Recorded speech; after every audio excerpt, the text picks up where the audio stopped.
नमस्कार। आपल्या महाराष्ट्राचे मुख्यमंत्री माननीय श्री एकनाथ शिंदे यांनी एक योजना काढली आणि या योजनेचं नाव आहे माझी लाडकी बहीण। आणि या योजनेतर्फे प्रत्येक महिलेला दर महिन्याला 1,500 रुपये भेटणार आहेत। जर तुम्हाला या योजनेचा लाभ घ्यायचा असेल तर याच्यासाठी कोणकोणती कागदपत्रे लागतील, तुम्ही हा फॉर्म कुठे भरू शकता, या योजनेचे नियम आणि अटी काय आहेत, त्या योजनेचा फायदा आणि तोटा काय आहे आणि या योजनेचा फॉर्म तुम्ही कितपर्यंत भरू शकता, किती तारखेपर्यंत भरू शकता, सर्व डिटेलपणे आपण जाणून घेऊया।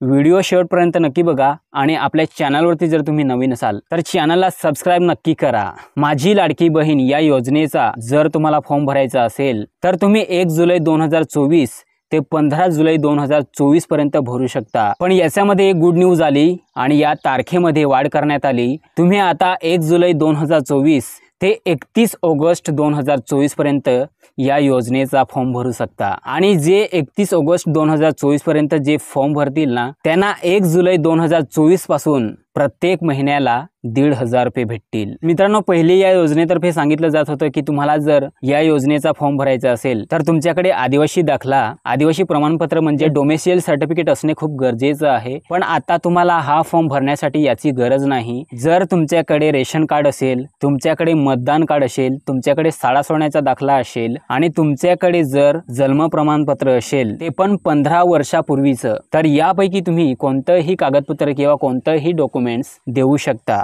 पहिले सांगितलं जात होतं या योजनेतर्फे की ज्यांची जमीन 5 एकर असेल त्यांनी हा फॉर्म भरू शकत नाही, पण आता ही अट वगळण्यात आलेली आहे। म्हणजे आता तुमची जमीन जर 5 एकर किंवा त्याच्यापेक्षा जास्त असेल तरी सुद्धा तुम्ही हा फॉर्म भरू शकता आणि या योजनेचा लाभ घेऊ शकता। पहिले या योजनेतर्फे सांगितलं जात होतं की ज्यांचं वय 21 ते 60 वर्ष असेल तेच हा फॉर्म भरू शकता, पण आता वयोगट वाढवलेला आहे। ज्यांचं वय 21 ते 65 वर्षापर्यंत असेल ते सुद्धा हा फॉर्म भरू शकता। जी 21 ते 65 वर्षापर्यंत आहे त्या महिलेसाठी ही सुद्धा एक नवीन गुड न्यूज आहे। आणि मित्रांनो, या योजनेच्या संदर्भात 5वं निवेदन आहे ते म्हणजे ज्या महिलेचा जन्म दुसऱ्या राज्यामध्ये झालेला आहे आणि त्या महिलेला लग्न करून जर महाराष्ट्रामध्ये आणलं असेल तर त्या महिलेसाठी तिच्या नवऱ्याचे जन्म प्रमाणपत्र, शाळा सोडण्याचा दाखला आणि आदिवास प्रमाणपत्र हे आवश्यक असेल। म्हणजे ही कागदपत्र तुम्हाला त्या अर्जासोबत तुम्हाला जॉईन करून द्यावे लागतील। 6वं निवेदन आहे ते म्हणजे ज्यांचं वार्षिक उत्पन्न 2.5 लाखापेक्षा कमी असेल आणि जर त्यांच्याकडे पिवळे रेशन कार्ड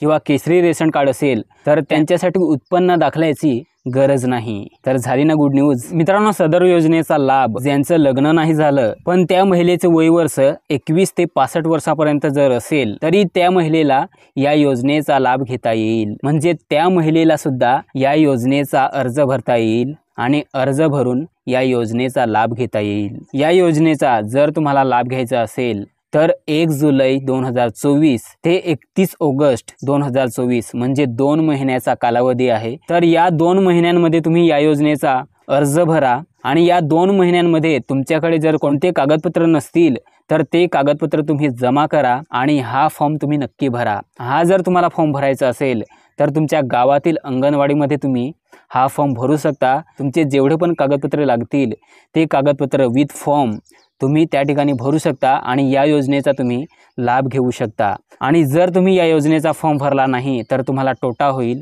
म्हणजे तुम्हाला दर महिन्याला 1,500 रुपये भेटणार नाही। त्याच्यामुळे तुम्ही या योजनेचा फॉर्म नक्की भरा आणि या योजनेचा तुम्ही लाभ नक्की घ्या। जर हा व्हिडिओ तुम्हाला आवडला असेल तर सर्वांनी एक लाईक नक्की करा। आपल्या चॅनलवरती जर तुम्ही नवीन असाल तर चॅनलला सबस्क्राइब नक्की करा आणि कमेंट करून मला नक्की सांगा की हा व्हिडिओ तुम्हाला कसा वाटला आणि हा व्हिडिओ तुम्ही प्रत्येक महिलेला शेअर नक्की करा।